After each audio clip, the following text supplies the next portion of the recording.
파라다이스, 지상 낙원. 세상 사람들은 제가 살고 있는 곳을 흔히 이렇게 표현합니다. 에메랄드빛 바다와 푸르른 산 위로 사시사철 포근한 햇살이 내려앉는 곳. 이곳은 하와이입니다.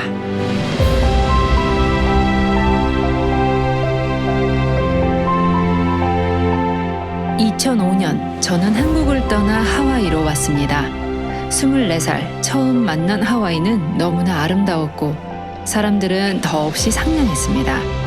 이들과 함께하며 눈부신 자연을 누리자면 짧은 여행으로는 부족했습니다. 저는 이곳에 정착하기로 마음먹었습니다. 그런데 살면서 보니 하와이는 겉으로 드러나는 아름다움 이면에 엄청난 이야기를 품고 있었습니다. 처음 제가 하와이를 여행할 때는 상상도 못했던 이야기들을 말입니다. 지금부터 그 이야기를 들려드리려고 합니다.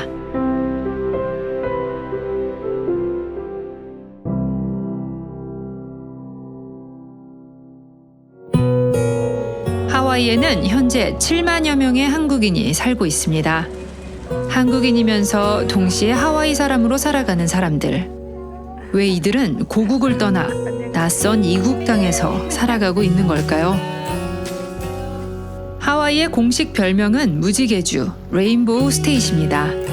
하와이에서는 무지개를 정말 자주 볼 수 있지만 그런 이유 때문만은 아니고요. 다문화, 다민족 사회이기 때문이죠. 백인이건 흑인이건 한국인이건 어떤 인종도 전체의 4분의 1을 넘지 않습니다. 7가지 색이 조화를 이루어 하나의 빛을 내는 무지개처럼 다양한 사람들이 모여 하와이라는 조화로운 세상을 만들고 있는 겁니다. 하와이 생활 15년 차. 저는 그동안 기자로 일하면서 하와이 사회 곳곳에서 당당하고 또 성실하게 살아가는 많은 한국인 이민자들을 만나왔습니다. 그러다 문득 궁금해졌습니다. 우리가 만들어가고 있는 이 역사의 시작에는 누가 있었을까 하고요. 맨 처음 하와이에 온 한국인은 누구이며 언제 어떤 계기로 왔을까요? 역사책 속 하와이에 관한 기록은 1700년대 후반으로 거슬러 올라갑니다. 그로부터 약 100년이 지난 어느 날 촬영된 사진 한 장에 시선이 멈췄습니다. 갓을 쓴 남자들, 치마 저고리를 입은 어린아이들. 1903년 1월 13일은 조선인 102명이 최초로 하와이 땅을 밟은 날입니다. 구한말, 그들은 어떤 마음으로 무엇을 위해 머나먼 미지의 땅을 향해 떠난 걸까요? 1830년 하와이에서 사탕수수 산업이 성황을 이루면서 농장주들은 세계 각국에서 노동자들을 모집했습니다. 가난하고 척박했던 조선 땅에서도 100명이 넘는 어른과 아이들이 더 나은 미래를 꿈꾸며 인천 제물포항에 모였습니다. 고국을 떠난 지 20여일 만에 이들은 호놀룰루 항에 도착했습니다. 1903년 1월 13일 미주 한인 이민 역사가 시작된 날입니다. 하와이에서 그들은 꿈꾸었던 미래를 만날 수 있었을까요? 나는 4시 30분에 일어나 아침을 먹었다. 새벽 5시 30분부터 오후 4시 30분까지 일했다. 고작 점심시간 30분이 휴식 시간이었다. 내 십장은 독일인이었다. 그는 매우 엄격했다. 일단 일을 시작하면 우리가 담배를 피우는 것이나 허리를 펴는 것도 허용하지 않았다. I mean, you're basically a wage slave. My grandfather made $18 a month, working 6 days a week. There's a section where you see a lot of the, Korean or other immigrants, and they died really young. 하와이행에 모든 걸 걸었던 그들의 도전은 의미가 있는 것이었을까요? And so they sort of had a diligence to them. Not all Koreans were diligent. There were some misfits, but by and large, the people were, and they worked hard. There weren't many Koreans at that point, but it was such that it made Korea, people here in Hawaii, aware of Korea. And of course, added to that is as they settled in, they brought their traditions, they brought their culture with them, they brought their foods. And so all these different things sort of added to the dynamics of what Hawaii was all about. 한인 이민자들은 농장에서의 외로운 삶에 서서히 적응해 갔습니다. 가정을 꾸려 정착하기를 꿈꿨지만 마음대로 되지는 않았는데요. 이 사진들은 한인 이민사에서 중요한 의미를 지닙니다. 1903년부터 1905년 일제에 의해 해외 이민이 중단될 때까지 하와이에 온 이민 1세대 대다수는 남성이고 여성은 전체 9%에 불과했습니다. 신부감을 구하는데 애를 먹은 이민자들은 소위 사진 혼인 중매자들을 통해 한국에서 신부감을 구했고 1910년부터 24년까지 하와이에는 이 사진 신부의 물결이 이어져 약 700여 명의 여성이 하와이로 갔습니다. 하지만 이 여성들이 하와이에 와서 만난 신랑은 사진 속의 젊고 멋있는 남자가 아니라 초라한 중년의 남성인 경우가 더 많았습니다. I know she came to Hawaii when she was 18. She became a picture bride, and she never met my grandfather, and she doesn't know anything about that, and she had no real, as a woman, as a female in Korea, especially if you're an orphan, you have no, status, nothing, so she came. That was her only option, 남편들은 벌써 나이들이 들어서 그야말로 일을 못하고 있는 그런 경우가 많았어요. 그러니까 소위 말해서 가장 노릇을 했어야 했어요. 하고 싶어서 한 게 아니라 했어야 했기 때문에 지금 말하면 억세다고 할 수도 있지만 그렇게 생활을 하신 분들이에요. 낯선 문화, 낯선 땅. 비록 자신은 이국 땅에서 생을 마치는 날까지 차별과 가난의 늪을 벗어나지 못할 것이 뻔하지만 자식들은 사회의 당당한 일원으로 자라기를 원했을 겁니다. 한인 이민자들은 자녀들의 교육에 헌신했습니다. If you look at the University of Hawaii records, say in the 30s and the 40s, 20s, 30s, and 40s, you see a lot of kids, Korean, second generation Korean kids, going to school here. And then going on and becoming teachers, becoming physicians, becoming lawyers. And so really going after those important jobs. 하와이 한인 이민자들의 첫 학교는 이민 3년 만인 1906년에 설립됐습니다. 한인들의 기부금과 감리 교단에 의해 설립된 이 학교는 다음에 이승만 박사가 설립하는 한인 기독학원으로 발전했습니다. 이민자들은 곧이어 십시일반 돈을 모아 한글 학교를 세워 자녀들의 국어 교육에도 힘썼는데요. 당장 먹고 살기도 힘든 빠듯한 생활에도 이민자들이 교육에 그토록 열심이었던 데에는 깊은 뜻이 있습니다. 이민이 1905년 6월에 끝나요. 이제 곧 있다가 을사보호조약이라는 걸 우리가 맺잖아요. 그러니까 이제 통탄들을 하면서 결국은 이분들이 느낀 게 백성이 무지몽매하여 나라를 잃게 되었다. 그래서 교육을 해야 된다. 이민 2년 만에 고국에서 들려온 가슴 아픈 소식.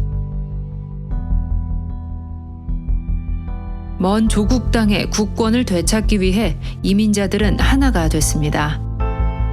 안중근 의사 전기에는 1909년 그가 이토 히로부미 저격 후 재판에 섰을 때 하와이 한인들이 재판 경비를 모아 보낸 기록이 남아있는데요. 사탕수수 농장별로 명시된 한인 남녀 1,600여 명이 모은 기부액은 총 2,916달러, 요즘의 화폐 가치로 약 9천만 원에 이릅니다. 그 후에도 우리나라가 주권을 되찾을 때까지 한인들은 여러 단체를 조직해 거국적으로 움직이는가 하면 사탕수수밭 하루 일당 6, 70센트 중 누구는 10센트, 또 누구는 30센트씩 보태 독립운동 자금을 마련했는데요. 이렇게 모은 독립운동 자금은 세계 곳곳에서 조국 광복을 위해 애쓰던 이들에게 전해졌습니다. 특히 상당수는 미주 본토 동포들이 마련한 돈과 함께 상해 임시정부에 닿아 윤봉길, 이봉창 같은 애국지사의 의거로 이어지기도 했습니다.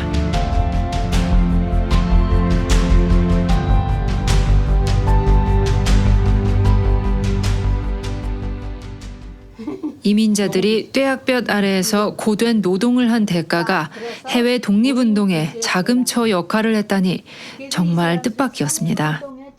놀라운 건 그뿐이 아닙니다. 1907년 때 벌써 여성 단체를 조직을 합니다. 신명 부인회라는 부인회를 조직해서 활동을 해요.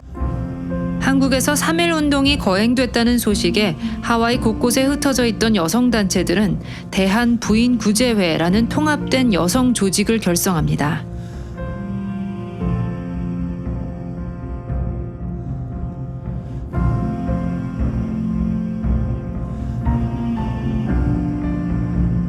대한부인구제회는 오아우뿐 아니라 하와이 주요 섬마다 지부가 있었습니다.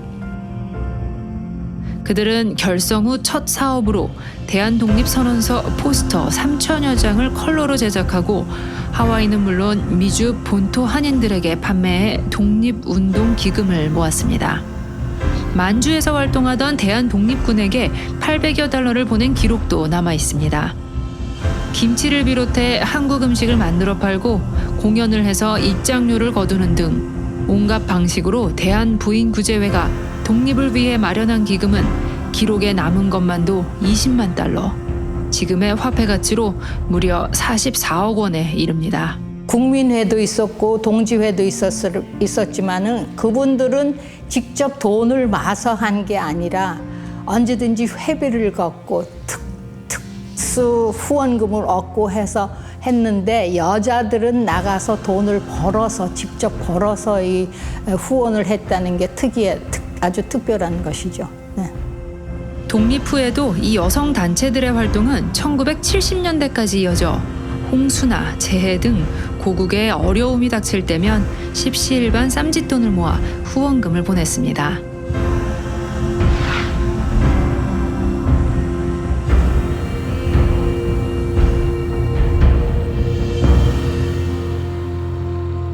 (100년이) 넘게 이어온 우리 선조들의 땀과 희생, 그 결과로 탄생한 곳이 있습니다. 호놀룰루 마노아 산자락에 위치한 하와이 대학교에 들어서면 눈에 익은 한국식 건물이 반깁니다. 대학 캠퍼스 안에 한국학 연구를 위한 독자적인 건물이 있는 곳은 전 세계에 한국을 제외하고는 여기 하와이 대학교가 유일합니다. 하와이 한인 규모 자체가 이 북미에서 가장 크고 역사가 길고 그런 교육의 필요가 있었기 때문에 그 두 개가 이제 함께 결합이 된 것 같아요. 일정한 규모의 한국학 연구자가 모이면서 이제 한국학 연구소를 설립하는 운동이 시작되고 그래서 1972년도에 한국학 연구소가 출범을 했거든요. 이런 한인 이민의 이 자료와 역사적인 어떤 성과를 이 하와이 대학교 나가서 세계적으로 공유하는 어떤 그런 허브 역할을 할 수 있도록 만들자 이런 생각으로 좀 그런 작업이 진행되고 있습니다. 한국학연구소는 한인 이민사 관련 컬렉션도 다량 소장하고 있는데요. 학자들의 자료도 있지만 이민 후손들이 후세를 위해 기증한 가보나 부모의 유품도 많습니다. 그중 가장 눈에 띄는 것은 역시 태극기입니다. 이 태극기는 장모에게서 물려받았다며 어느 하와이 한인이 기증한 건데요. 세월이 흘러도 색이 바라지 않는 광목천에 한 땀 한 땀. 누가 만든 것인지 기록은 남아있지 않지만 하와이 독립운동의 역사가 고스란히 배어 있습니다.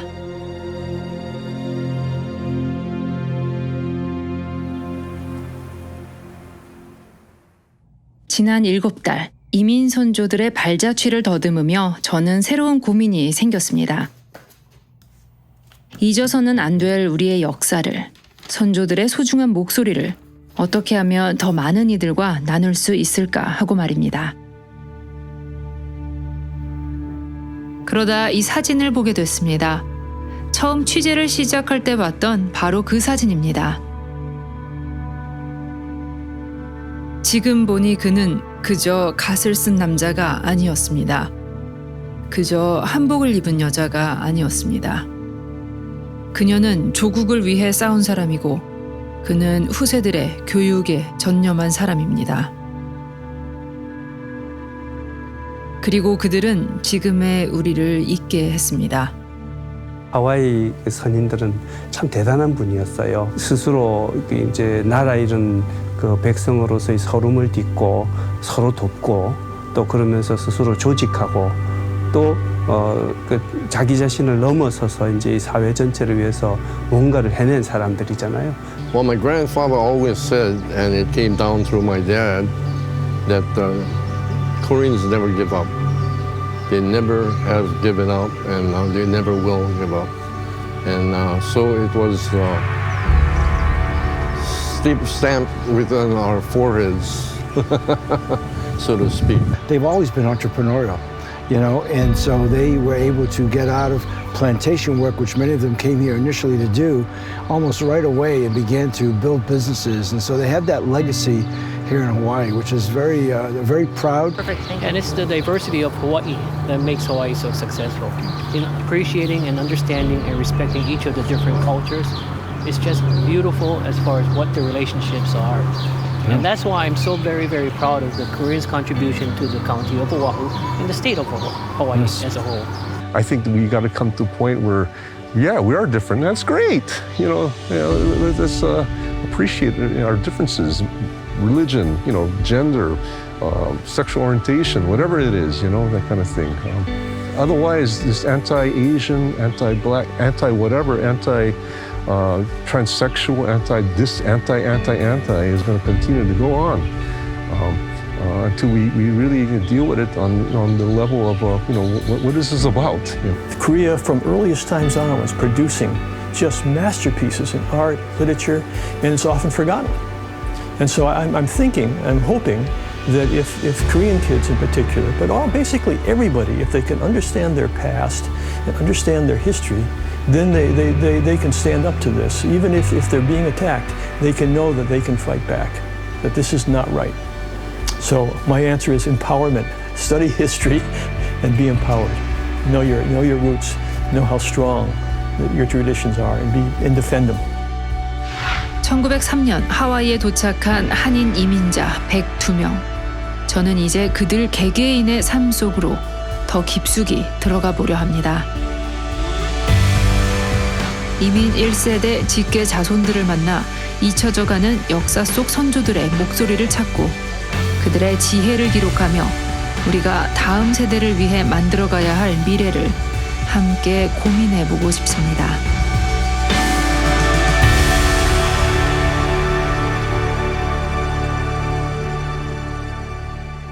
하와이 하면 뭐가 생각나시나요?